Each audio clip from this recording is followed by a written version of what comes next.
Antes de comenzar, respira hondo y apaga las luces. Si tienes el valor de continuar, deja tu like y suscríbete al canal para no enfrentarte a estas sombras. Solo, ahora, prepárate. Historia 1. El rancho de los desollados. El rancho.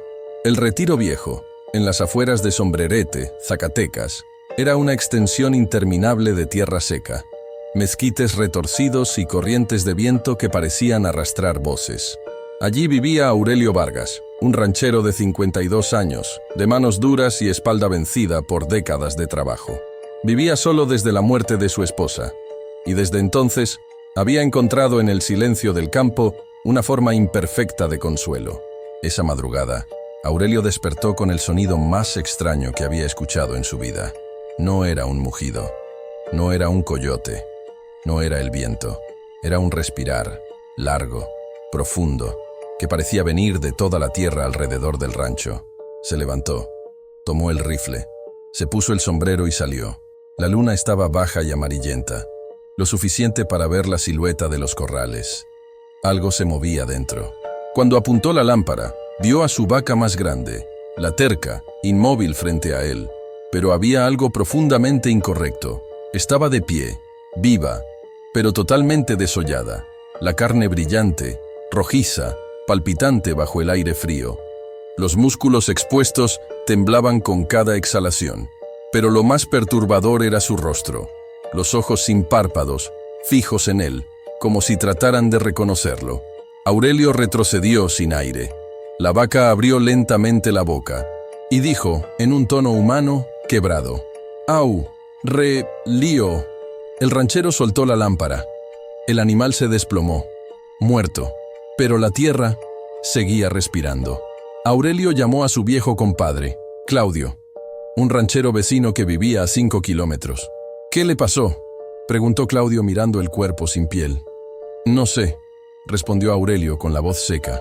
Nunca había visto algo así. Claudio se agachó y tocó la carne todavía tibia. Sacudió la cabeza. «Esto no es cosa de animal salvaje. Aquí no hay mordeduras, no hay arranques. Está como quitado, como cuando curten piel». Aurelio sintió un escalofrío subirle por la espalda. «¿Y para qué desollarla viva?». Claudio se levantó. «Para ponérsela». Aurelio lo miró sin entender. «Hay historias, Aurelio», dijo Claudio en voz baja, «de hombres, o no tan hombres, que andan por estos cerros buscando piel nueva.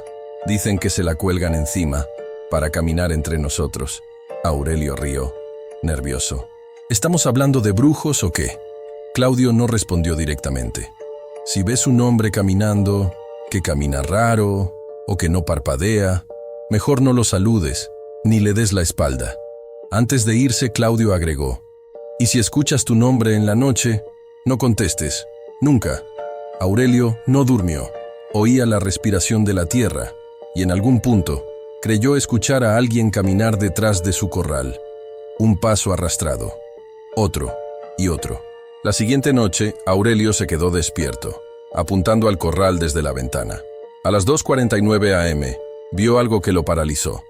Alguien estaba parado junto al mezquite viejo, inmóvil, mirando hacia la casa. Era una figura humana, pero estaba demasiado alta. Los brazos parecían largos de más. La postura, desencajada. Parecía un hombre usando un cuerpo que no era suyo. Aurelio tomó el rifle y salió, avanzando lento.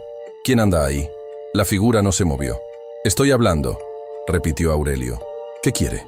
Entonces, la figura habló. «Lío», pero no era la voz de un hombre. Era la misma voz distorsionada que había salido de la vaca desollada. Aurelio sintió la garganta cerrarse.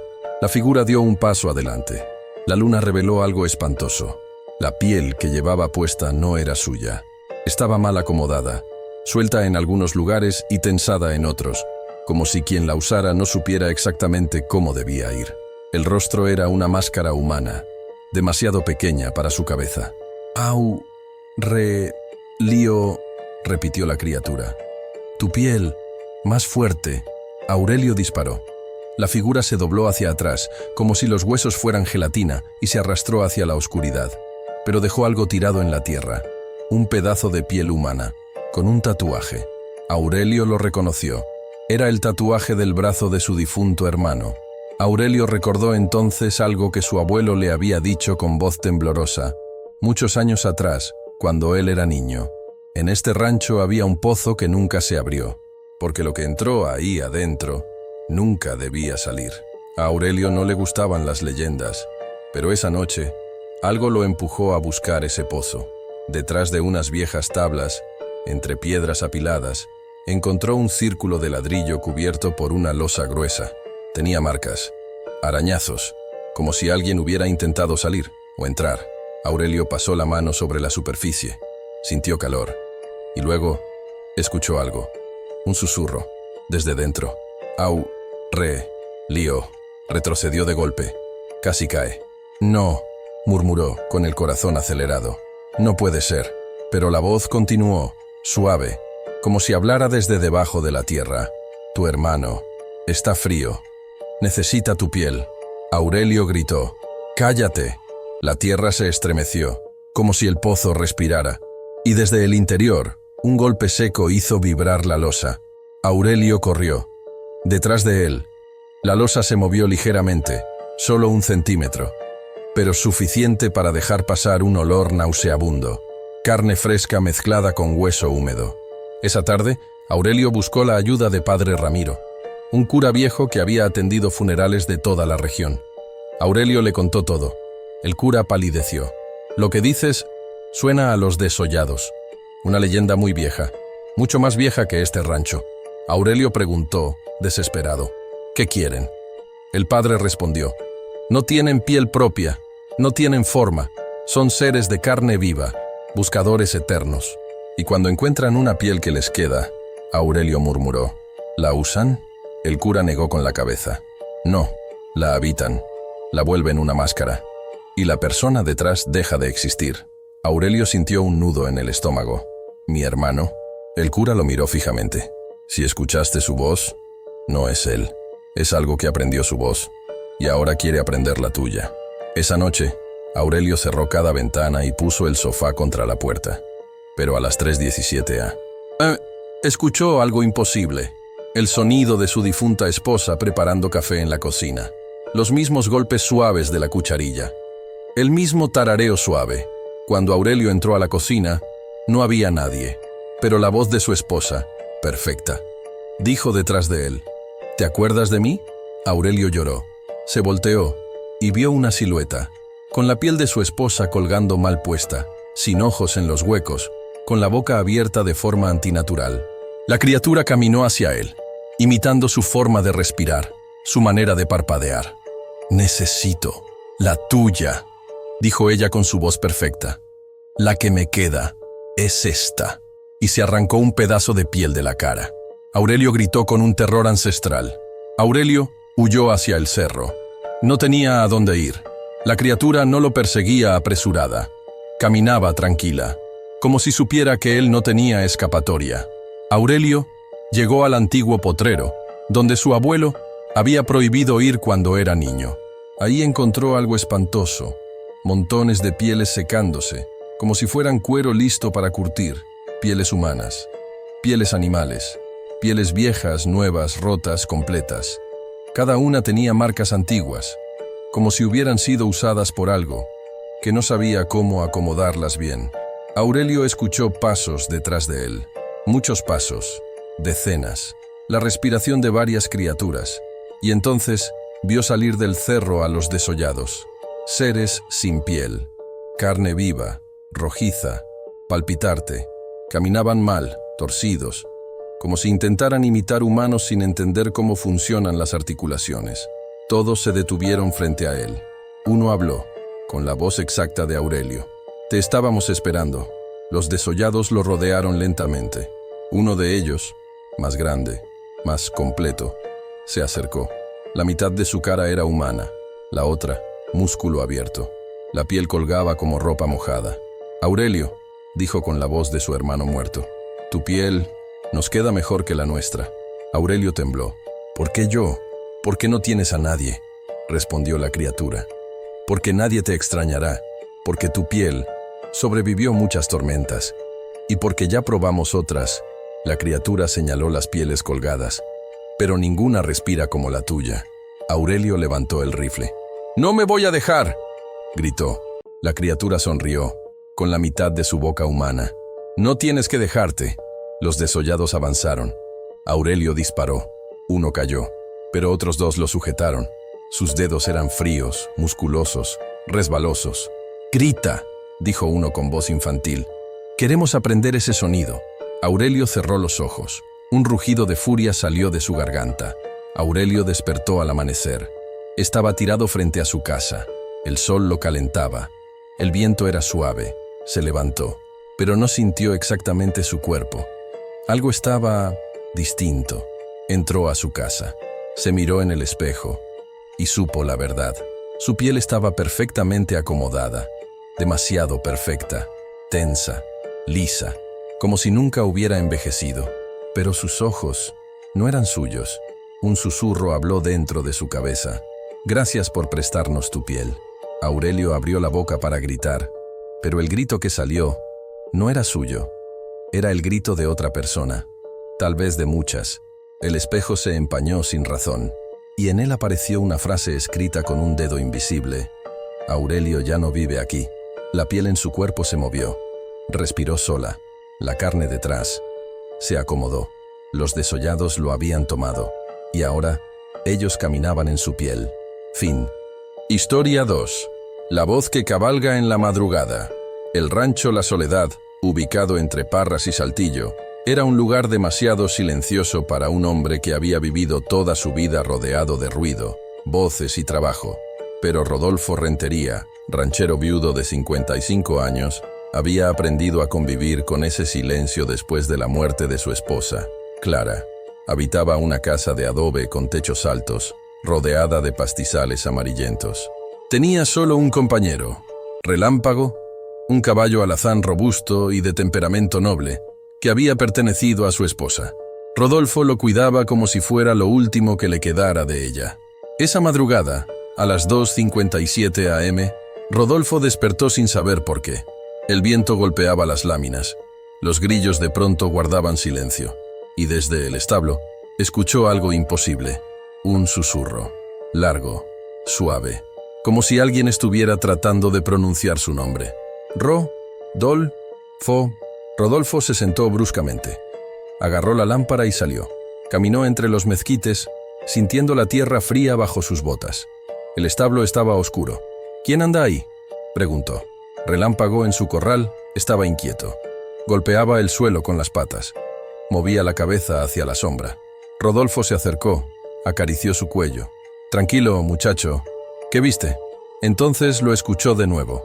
Rodolfo, y esta vez no venía del viento, ni de los árboles. Venía del caballo.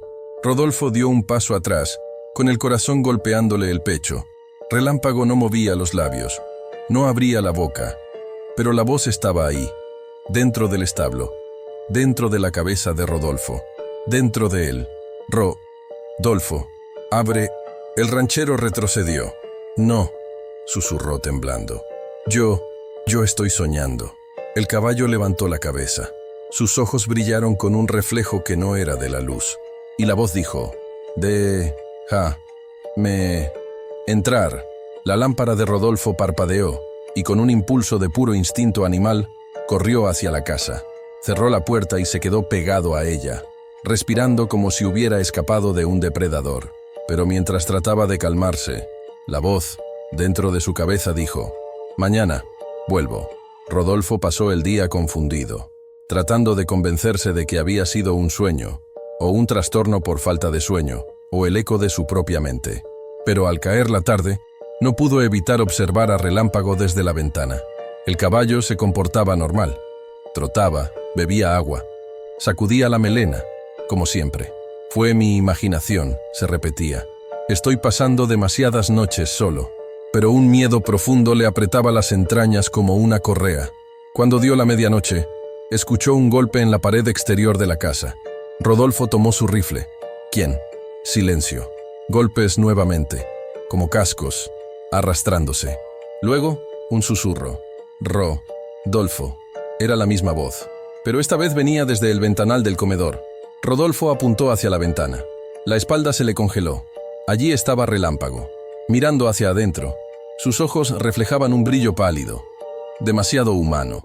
El caballo no respiraba, no movía la mandíbula, nada. Y aún así, la voz habló. «Ábreme. Estoy contigo, como siempre». Rodolfo apretó más el arma. Tú no eres mi caballo». La voz cambió. Ahora era más gruesa, más profunda, más cerca. «No, pero él me deja ver lo que tú ves». Rodolfo se quedó paralizado. La voz añadió. «¿Y tú? ¿Me vas a dejar entrar también?» El caballo golpeó el vidrio con la frente. Una vez, 2 veces, 3. Rodolfo corrió y se encerró en su cuarto. El caballo afuera comenzó a patear la tierra frenéticamente, como si alguien estuviera empujándolo desde dentro. La voz, más clara que nunca, volvió a sonar dentro de la mente de Rodolfo. «Mañana será más fácil». A la mañana siguiente, Rodolfo llamó al único veterinario de confianza en la región, Víctor Barrón, un hombre tranquilo, de rostro duro, que conocía a Relámpago desde hacía años. «No sé qué le pasa», dijo Rodolfo mientras caminaban hacia el establo. «Está raro, muy raro». Víctor respondió. «A veces los animales sienten cosas que uno no ve». «No es eso», dijo Rodolfo. «Anoche escuché su...». Se detuvo. ¿Cómo iba a decirle que escuchó a su caballo hablarle? Víctor observó a Relámpago desde lejos. El caballo estaba inquieto, moviendo la cabeza de lado a lado. Pero cuando Rodolfo abrió la puerta del establo, la reacción fue inmediata. Relámpago se detuvo por completo. Quieto, inmóvil, como una estatua. Víctor frunció el ceño. «Eso no es normal». Se acercó con cuidado. «Relámpago, ¿qué te pasa, compañero?» El caballo no reaccionó. Víctor acercó la linterna a los ojos del animal. Y entonces lo notó. «Rodolfo». «¿Qué?» Sus pupilas. Rodolfo se acercó. Las pupilas del caballo eran demasiado redondas, casi humanas. Víctor retrocedió de inmediato. «No puedo seguir aquí», dijo. «Esto no es cosa de veterinario». «Víctor, no me dejes solo». El veterinario tomó su camioneta. «Ese caballo no está enfermo. Está habitado. Llama a un sacerdote, a alguien que sepa de estas cosas. Yo no vuelvo». Y se fue sin mirar atrás. Rodolfo se quedó solo frente al establo. Solo con el caballo. Solo con la voz. La voz que dijo con claridad absoluta. «El veterinario tiene miedo, pero tú no puedes irte. Tú eres mío». Esa noche, Rodolfo decidió dormir con las botas puestas y el rifle cargado. El viento golpeaba la casa como si tratara de arrancar las ventanas. A la 1:41 am, escuchó cascos, pero no desde el establo. Desde el techo. Tac, tac, tac. Rodolfo se paralizó, el corazón golpeándole el pecho. Los cascos caminaban encima de él, despacio, como si una criatura enorme estuviera explorando la casa. Luego, la voz susurró desde el techo. «No estoy en el caballo. Ya no lo necesito». Rodolfo sintió que la sangre se le helaba. «¿Qué eres?», preguntó en un hilo de voz. La voz respondió desde detrás de la pared. «Soy el que monta y el que entra». Cuando alguien se queda solo demasiado tiempo, la sombra en la ventana se alargó. Una figura humana, pero desproporcionada, como si hubiera aprendido a caminar apenas ayer. La criatura habló otra vez. «Ábreme. Estoy aprendiendo tu puerta». Rodolfo retrocedió. «No voy a abrir». La criatura respondió con un tono más cercano. «Entonces entraré por otro lado». En ese momento, un golpe sacudió la puerta trasera. Luego la ventana de la cocina. Luego la del pasillo. Rodolfo corrió hacia el cuarto y se encerró. La criatura se arrastró por la pared exterior. Siguió su respiración, su miedo, y dijo algo que congeló la sangre del ranchero. «Ya aprendí tu voz. Me falta tu cuerpo». En la madrugada Rodolfo soñó con su esposa. Clara estaba parada frente al rancho, con su vestido blanco de las tardes de descanso. Sonreía. «Rodolfo», dijo suavemente, «¿por qué te escondes de mí?» Él lloró al verla. «Clara, mi amor, ¿eres tú?» Ella extendió la mano. «Siempre estuve aquí». Rodolfo avanzó, pero algo en su rostro, algo muy leve. La sonrisa era demasiado amplia, los ojos demasiado fijos, la voz demasiado perfecta. «Ven conmigo», susurró Clara. «Déjalo entrar». Rodolfo se congeló. Clara no diría eso. La sonrisa de la mujer se torció. El rostro empezó a deshacerse. «Clara no está aquí, Rodolfo». dijo una voz superpuesta. Solo yo. El rostro de Clara se derritió como barro mojado. Debajo de la piel había algo oscuro, algo sin forma. Rodolfo despertó gritando, empapado en sudor. La voz susurró desde debajo de su cama. Llamé a tu esposa para que salieras, pero tú no aprendes. Tendré que entrar yo. Rodolfo se subió sobre la cama. Debajo, algo respiraba. Rodolfo decidió marcharse al amanecer. Preparó a Relámpago, aunque el caballo parecía más un cadáver inquieto que un animal vivo. Aún así, lo montó, o lo intentó. Cuando puso el pie en el estribo, el caballo giró la cabeza lentamente, con la mandíbula rígida, como si algo dentro estuviera manejando el cuerpo desde la rigidez. Y dijo, «Tú no me vas a dejar». Rodolfo cayó de espaldas. Relámpago lo miró con ojos humanos. El jinete escondido dentro del caballo salió hablando.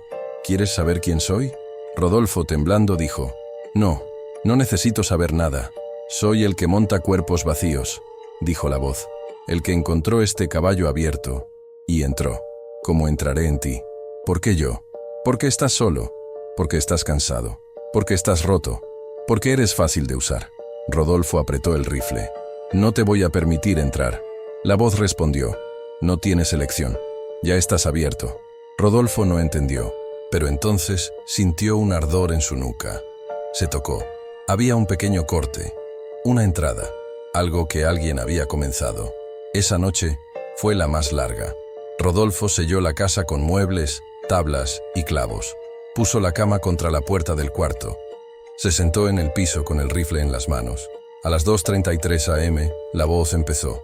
No desde el establo, no desde fuera, desde dentro de su propia cabeza.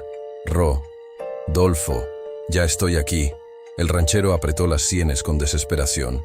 Sal de mí. La voz rió. Un sonido seco, hueco. Estoy aprendiendo.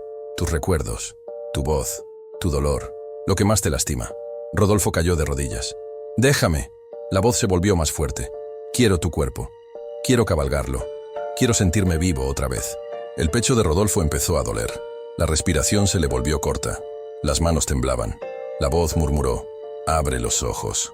Rodolfo lo hizo. Frente a él estaba Relámpago, pero el caballo no había entrado por ninguna puerta. Parecía formado por sombras, por la oscuridad misma. «Ya no necesito al animal», dijo el jinete. «Solo necesito a uno con más espacio». Rodolfo apuntó el rifle. La criatura se rió. «No puedes dispararle a tu propio cuerpo». Rodolfo miró el cañón. Descubrió que no apuntaba hacia la criatura. Apuntaba hacia su propio pecho. A la mañana siguiente, los vecinos encontraron a Rodolfo de pie frente al establo, tranquilo, respirando profundamente. «¿Estás bien, Rodolfo?», preguntó Claudio, el compadre. Rodolfo sonrió. Mejor que nunca. El hombre parecía distinto. La piel demasiado tensa, la postura demasiado rígida, los ojos demasiado oscuros.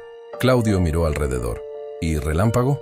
«Ya no lo necesito», respondió Rodolfo. Claudio frunció el ceño. «¿Qué hiciste?» El hombre lo miró fijamente, sin parpadear. Lo que tenía que hacer. Claudio sintió un escalofrío. Retrocedió. «Rodolfo, ¿estás seguro que eres tú?» El ranchero inclinó la cabeza. Sonrió otra vez, pero la sonrisa era demasiado amplia. «Claro que soy yo. Solo que ahora estoy acompañado». Y mientras Claudio se alejaba, horrorizado, Rodolfo murmuró con una voz que ya no era humana. «Yo soy el caballo, y él es el jinete. Y juntos, siempre encontramos un nuevo cuerpo». Ese día, en el techo de la casa, se escucharon cascos. Pero ya no eran los de un animal. Eran los de algo que caminaba dentro de Rodolfo. Algo que había encontrado un cuerpo perfecto para montar. Fin. Historia 3. Los cuernos del diablo rojo. La madrugada caía pesada sobre las lomas de San Martín de la Sierra, un rincón seco y polvoriento de Jalisco donde las leyendas caminaban más rápido que las noticias. Ernesto Barragán, ranchero de 52 años, llevaba semanas escuchando que un toro salvaje, un monstruo enorme, colorado, con cuernos rojos como hierro caliente, estaba destruyendo cercos, ganado y hasta corrales enteros. Los vecinos decían, «Ese animal no es normal, Ernesto. Dicen que lo han visto sin sombra. Dicen que tiene los ojos como brasas. Dicen que es del diablo». Pero Ernesto era un hombre práctico. Había vivido toda su vida trabajando la tierra, criando animales, enterrando a sus muertos y luchando contra su propio cansancio. No creía en historias, solo creía en lo que podía cargar con las manos. Aún así, esa madrugada salió con su rifle viejo, la lámpara de mano y el caballo temblor, dispuesto a poner fin al asunto.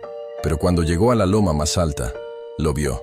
Un toro gigantesco, pelo rojo brillante, cuernos gruesos, curvados, del mismo color que la sangre seca, ojos que parecían encendidos desde dentro. El animal lo miró sin moverse, sin respirar. Ernesto sintió algo primitivo subirle por la columna, pero apretó el rifle y disparó. El balazo logró derribar al animal, pero al caer, la sangre que brotó del toro hirvió sobre la tierra seca, levantando vapor rojo que olía a hierro caliente. Temblor retrocedió relinchando. Ernesto también dio un paso atrás. ¿Qué diablos?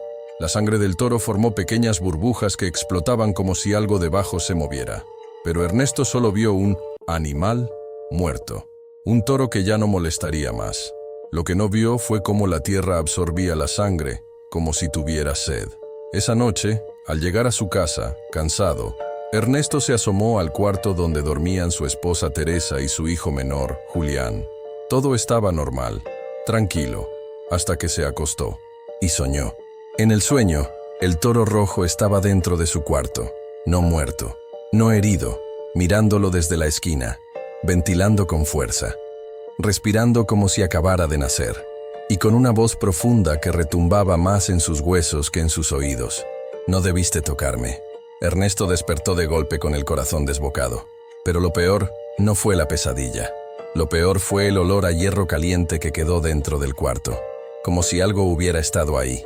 Los días siguientes, Ernesto trató de seguir la vida normal, arreglar cercos, revisar el ganado, pagar deudas en la tienda de don Lauro, pero sentía observado, de día, de noche, siempre.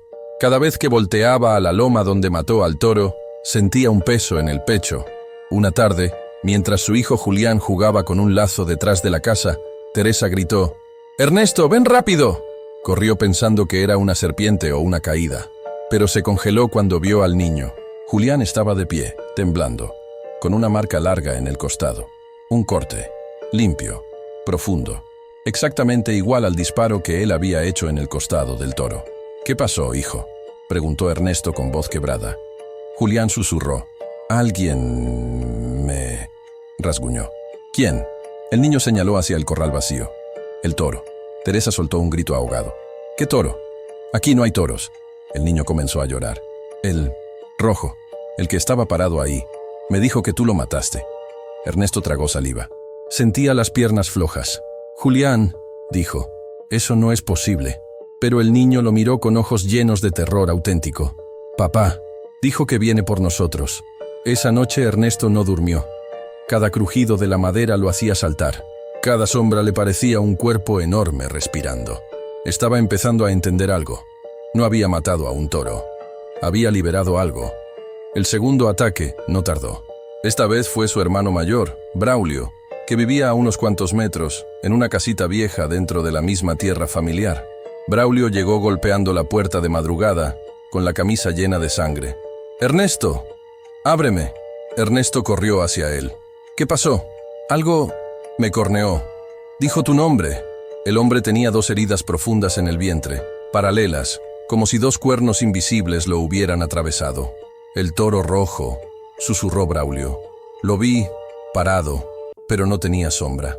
Me dijo que tú lo despertaste». Teresa, pálida, lloró en silencio mientras Ernesto limpiaba las heridas. «Hay que llevarlo al doctor», dijo ella, pero Braulio la agarró de la mano. «No sirve».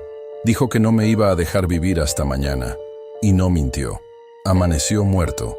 Las heridas estaban exactamente en la misma posición de los cuernos del toro. Teresa se quedó paralizada. Julián no dejó de temblar. Ernesto sintió culpa mezclada con un horror que lo estaba quebrando. Pero había algo más. Justo al lado del cuerpo de Braulio había huellas, grandes, profundas, como si un toro enorme hubiera caminado alrededor de la casa. Pero no había huellas de entrada, ni de salida. Era como si el toro hubiera aparecido ahí, y luego desaparecido en el aire. Desesperado, Ernesto buscó ayuda en el hombre más viejo del rancho, don Nicasio, un anciano de 96 años que todos consideraban medio brujo. «Mataste al que no debías, Ernesto», dijo el viejo sin siquiera dejarlo hablar. «Lo vi en tus ojos. Ya estás marcado. ¿Qué era ese animal?» Nicasio encendió una vela. No era un toro, era un guardián rojo, espíritu antiguo de las tierras secas.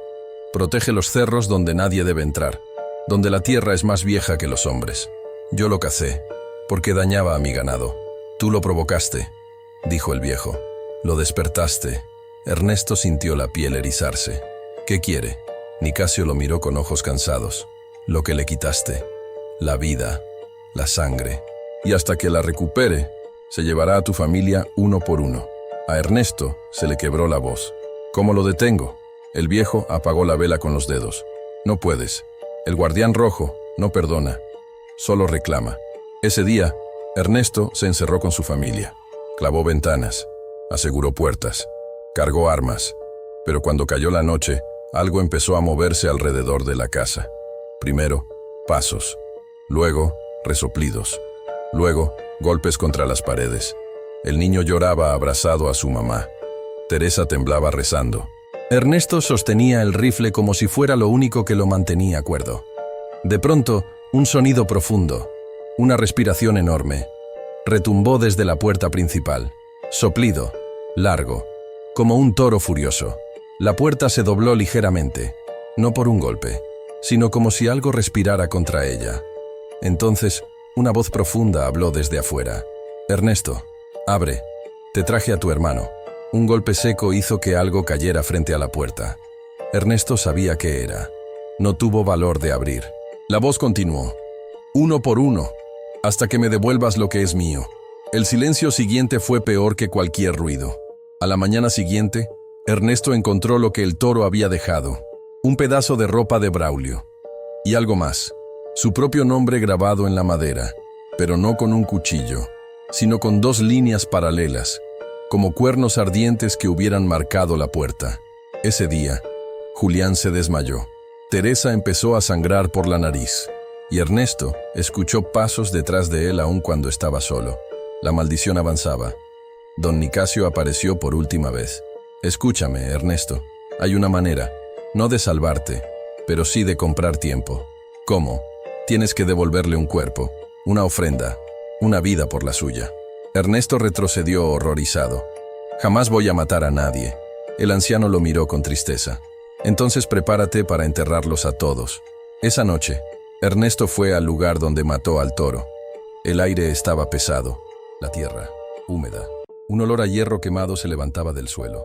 Entonces lo vio, el toro, pero sin piel, rojísimo, brillante, como si siguiera hirviendo desde dentro. Se acercaba sin pisar el suelo, flotando apenas sobre la tierra. Los cuernos ardían. La voz retumbó. «Ernesto, me quitaste lo que yo cuidaba. Ahora dame lo que tú amas». Ernesto se arrodilló, llorando. «Llévame a mí, pero déjalos a ellos». El toro bajó la cabeza. Los cuernos ardieron más. «No basta. Tu vida no paga la sangre derramada. Necesito las tres». «¿Tres? Tu esposa, tu hijo y tú», Ernesto gritó. «¡No!», disparó el rifle. Las balas atravesaron al toro, pero no cayó. Solo siguió avanzando. Nadie mata a lo que nunca estuvo vivo. Ernesto llegó a su casa desesperado. Teresa estaba desmayada.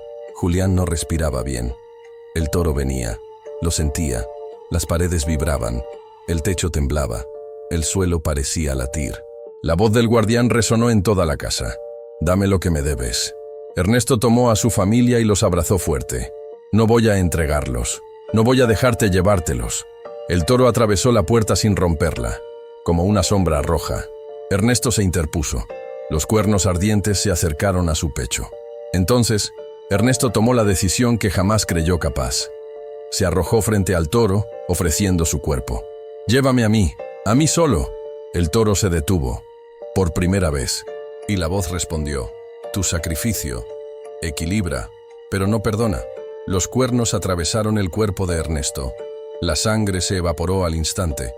El toro absorbió su vida y desapareció. Teresa despertó. Julián respiró con normalidad. La casa quedó en silencio. Días después, en las lomas, se vio un nuevo animal, un toro enorme, colorado, con cuernos rojos y ojos tristes, demasiado humanos. Los viejos del pueblo dicen que el nuevo guardián rojo tiene una mirada conocida. La mirada de un hombre que dio su vida por su familia. La mirada de Ernesto Barragán. Fin. Historia. 4. La esencia del Pozo Viejo. El rancho. El encinar, escondido entre los llanos secos de Zacatecas, había pertenecido a la familia Toledo por 3 generaciones. Pero ahora solo quedaba Héctor Toledo, un ranchero de 57 años que había visto más entierros que cosechas en la última década. Vivía solo, con su caballo viejo, Tornillo, y el eco de su propia respiración. La vida se había vuelto una lista repetitiva de tareas mecánicas: alimentar al ganado, revisar las cercas, sobrevivir al viento áspero y evitar pensar. La soledad era su compañera y a veces su verdugo.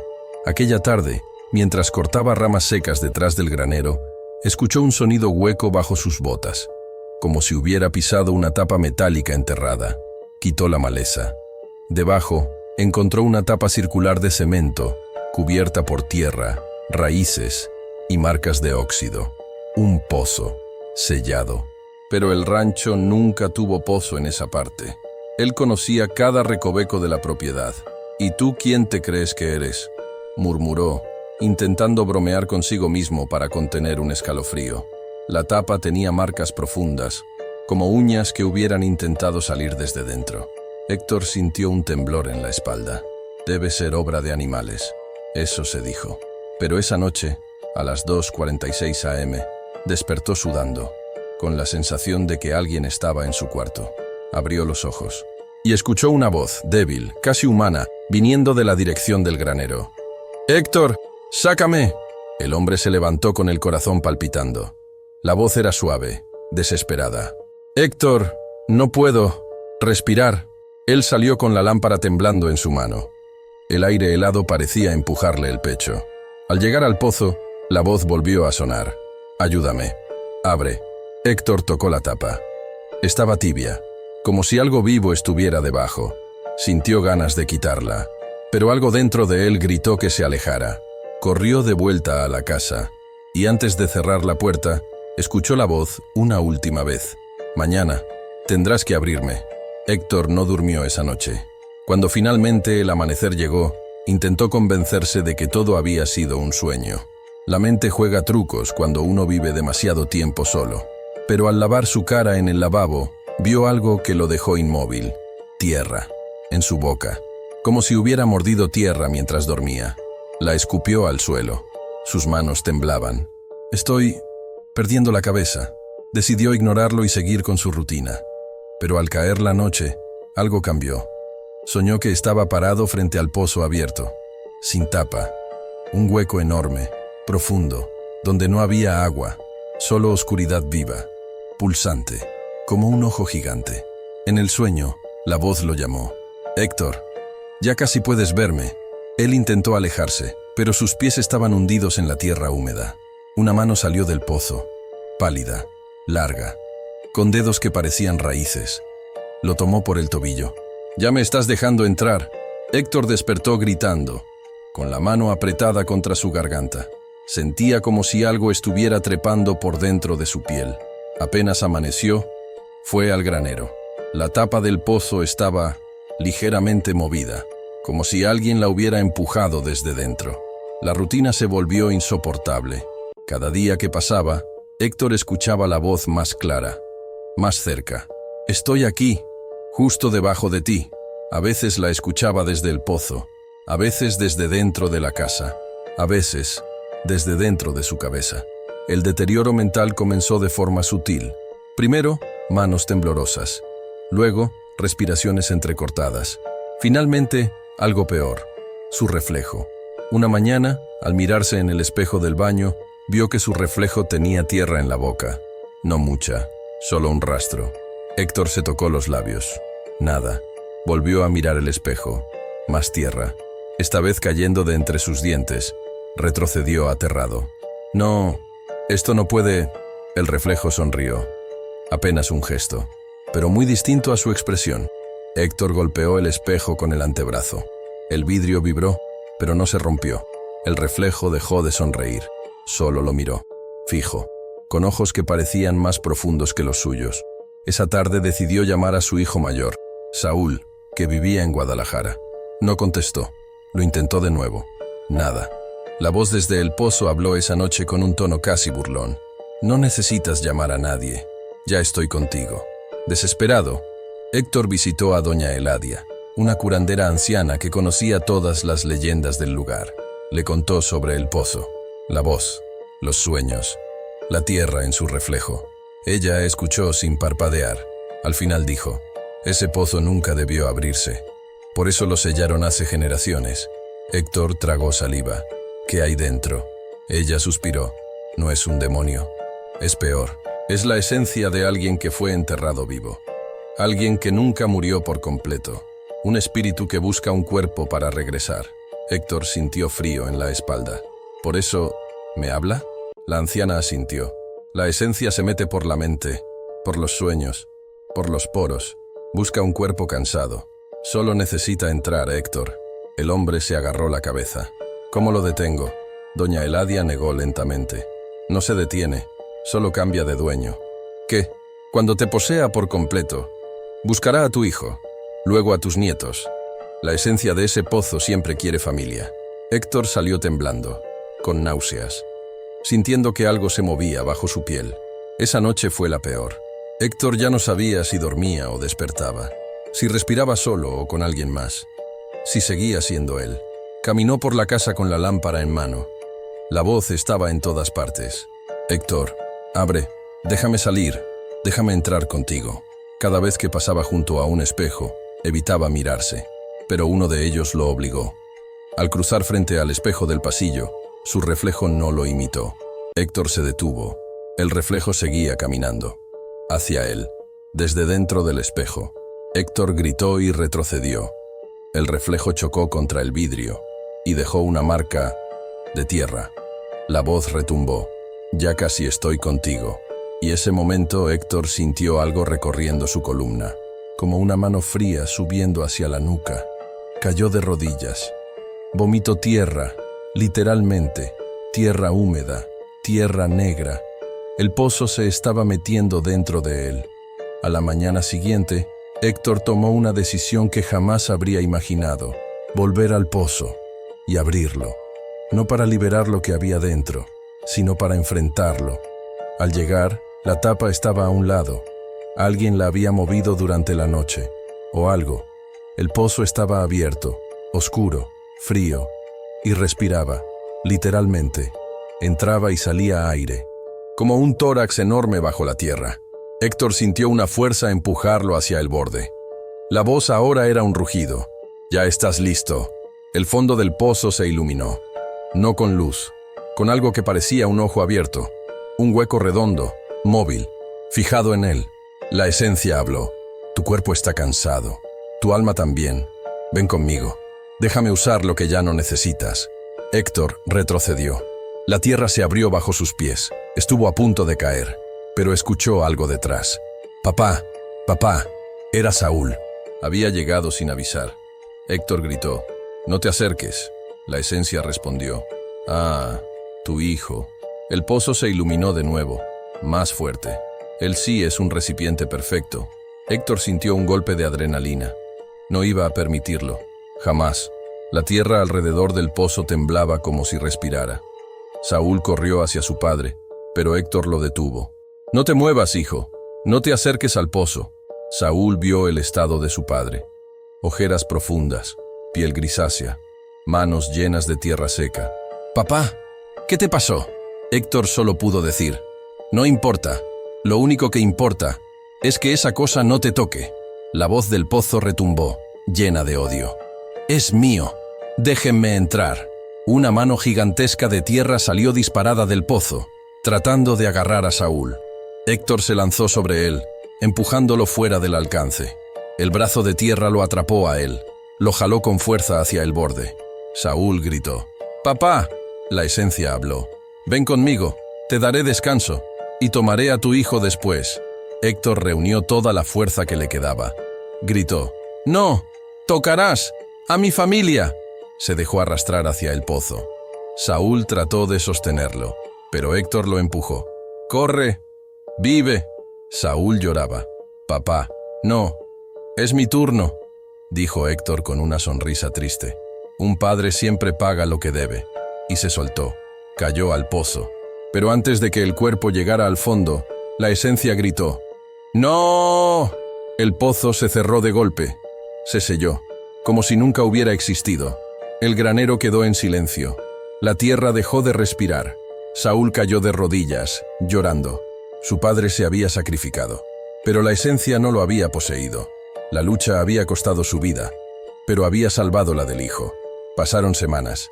Saúl se encargó del rancho, pero cada noche, al caminar cerca del granero, sentía algo, como si lo observaran, como si alguien vigilara desde dentro de la tierra.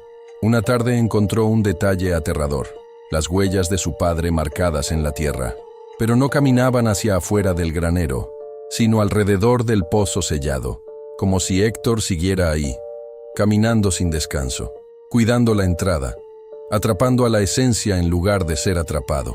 La voz suave de su padre resonó en su mente: «No te preocupes, hijo. Yo la detengo». Saúl lloró en silencio. El pozo ya no hablaba, pero a veces, solo a veces, cuando la noche se volvía demasiado silenciosa, se escuchaba un susurro desde abajo: «Héctor, devuélveme la piel». Fin. Historia 5. La Parvada Negra.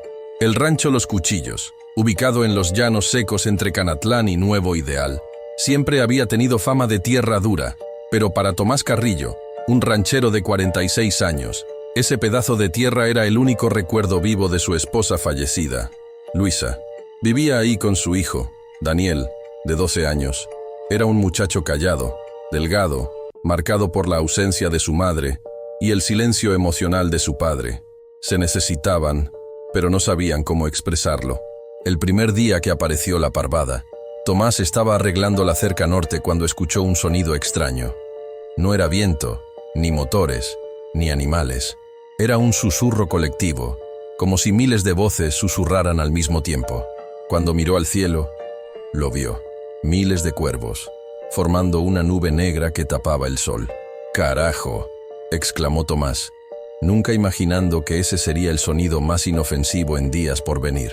Los cuervos descendieron y se posaron en los techos, los cercos, los árboles secos, sin graznar, sin moverse, solo observando. Daniel salió de la casa. «Papá, ¿me están viendo?». Tomás le puso el brazo frente al pecho. «Métete a la casa, mijo». Pero cuando dio un paso al frente para espantarlos, algo le heló la sangre. Los cuervos abrieron el pico al mismo tiempo. No para graznar, sino para respirar, como si inhalaran a Tomás. Luego, uno de ellos avanzó un paso hacia Daniel. Tomás lo espantó con un grito. La parvada no voló, solo retrocedió un poco, como si estuviera midiendo a la familia. Esa noche, Tomás durmió con el rifle cargado, pero Daniel no durmió. Se quedó sentado, mirando por la ventana.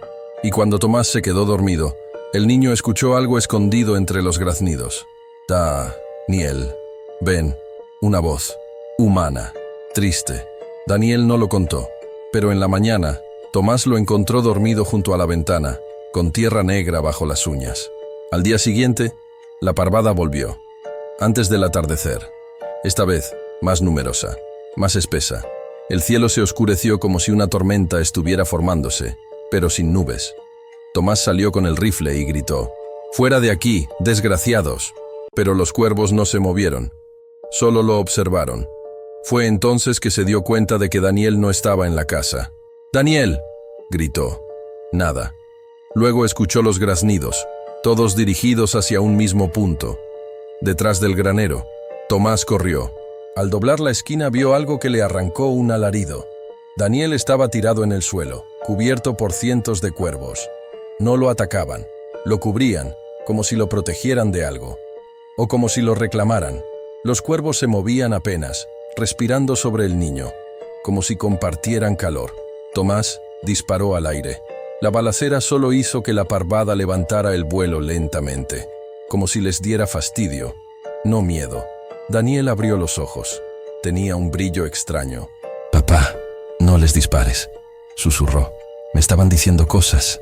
Tomás lo abrazó, aunque su hijo estaba rígido. «¿Qué cosas, hijo? ¿Qué te dijeron?» «Que mamá está con ellos». Tomás sintió que el mundo se detenía. «Daniel, no, tu mamá».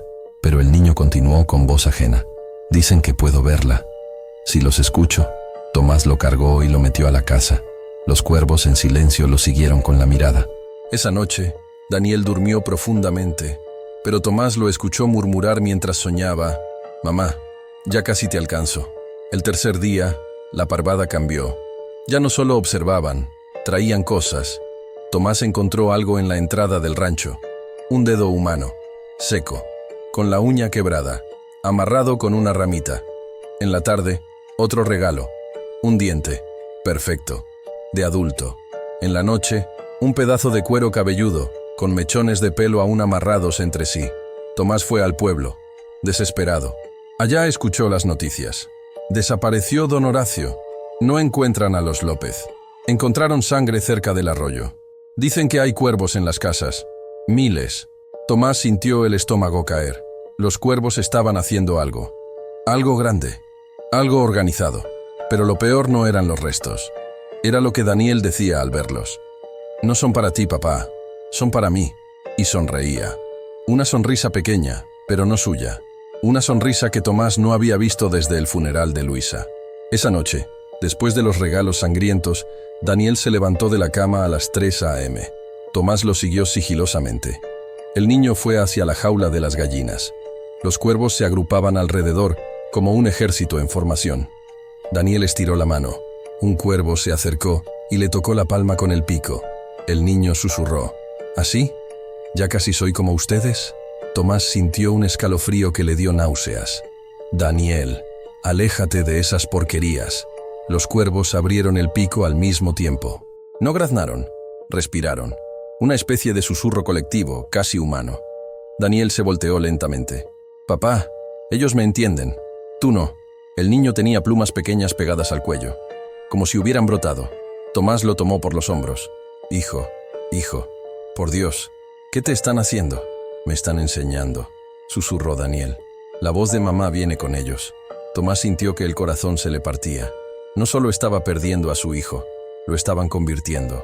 Los cuervos atacaron por primera vez esa noche. No para matar, para entrar. Miles chocaron contra las ventanas al mismo tiempo. Las alas golpeaban como puños. El techo temblaba. Las paredes vibraban. Parecía que la casa respiraba. Tomás se encerró con Daniel en el cuarto. El niño no parecía asustado. Estaba emocionado. «Papá, ya viene. Mamá ya viene». Los cuervos formaron un remolino sobre la casa. Y de ese sonido, Tomás escuchó algo que lo hizo llorar. La voz de Luisa. O algo que imitaba su voz con perfección inhumana. «Tommy, abre. Tenemos frío». Tomás gritó. «No eres ella». Pero Daniel respondió: «Sí lo es. Quiere que estemos juntos». Entonces, desde el remolino negro, salió una figura hecha de cuervos. Una silueta femenina, con cabello hecho de plumas y ojos de carbón brillante. La voz dijo: «Déjanos entrar, Tomás. Tu hijo ya es uno de nosotros». Tomás abrazó a Daniel, temblando. «Dios mío, ya no sé si estoy despierto». La figura formada por cuervos extendió la mano. Las plumas se movían como dedos. Daniel se acercó, hipnotizado. «Mamá». Tomás lo sostuvo con todas sus fuerzas. «No es tu madre». La figura se disolvió en cientos de cuervos. La parvada entera rugió, y los ataques contra la casa se intensificaron.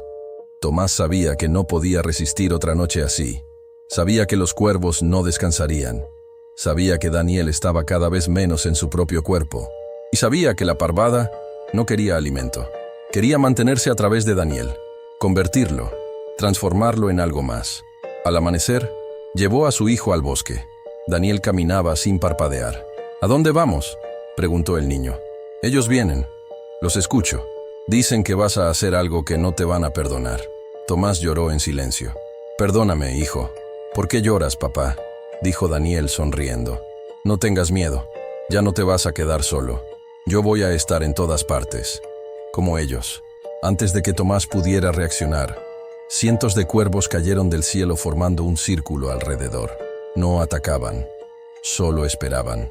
Daniel abrió los brazos. Los cuervos se acercaron a él como si lo reconocieran. «Ya es hora», susurró Daniel. «Mamá dice que es hora». Tomás se derrumbó mentalmente. Sabía que si dejaba que la parvada lo tomara, Daniel no regresaría jamás. Pero no tenía armas, solo sus manos, y un corazón que se destruía al ritmo del graznido colectivo. La conversión empezó. Los cuervos treparon por el cuerpo del niño. Uno tomó su mano, otro cubrió sus hombros. Decenas formaban una capa sobre su columna, como alas negras pegadas a su espalda. Daniel sonreía como si estuviera experimentando algo hermoso. «Ya lo siento por dentro. Ya están en mi cabeza». Los ojos del niño se ennegrecieron. Dejaron de tener pupilas, solo un brillo oscuro, profundo, sin humanidad. Tomás cayó de rodillas. «Dios mío, no. Daniel, hijo, perdóname». Los cuervos se elevaron un poco. Formaron una corona sobre la cabeza del niño. Una figura de autoridad. La parvada entera emitió un solo sonido, grave, como un lamento antiguo. Tomás comprendió. Estaban coronándolo, dándole liderazgo. Una nueva voz para la parvada. El regalo. El convertido. El sucesor. Tomás se levantó temblando con lágrimas secas en la cara y tomó la decisión más dolorosa que un padre puede tomar. La decisión que doña Eladia una vez dijo: «Cuando lo sobrenatural quiere la carne de los vivos, solo el amor sacrifica». Tomás tomó una piedra. Daniel lo vio. Sus ojos negros parpadearon. Por primera vez, un rastro de su hijo apareció. «Papá, ¿qué vas a hacer?» La parvada se preparó para atacar. Tomás gritó con el alma rota: «Te amo, hijo. Perdóname». La piedra cayó. La parvada gritó. Miles de alas golpearon el aire, y todo se volvió negro. 3 días después, los vecinos encontraron a Tomás sentado en el cerro, completamente inmóvil, con los ojos hundidos. A su lado, no había cuerpo. Los cuervos se lo habían llevado. Solo quedaron unas plumas negras y un pequeño zapato de niño. Tomás no decía nada, hasta que finalmente habló con una voz apagada. «No pude salvarlo, pero sí pude detenerlos». Sin embargo, los vecinos notaron algo. Cada vez que Tomás respiraba, una pluma negra se movía bajo su camisa, como si algo viviera dentro. Y cuando lo dejaron solo, trozos de tierra empezaron a caer de su boca. Esa noche, el cielo sobre Durango se volvió negro otra vez. Una parvada enorme rodeó el rancho, pero no atacó, solo esperó, como si estuvieran rindiendo respeto a uno de los suyos. El viento trajo un susurro: «Papá». Tomás cerró los ojos y lloró, porque la parvada no se había ido, solo había cambiado de líder, y ese líder tenía la voz de su hijo. Fin.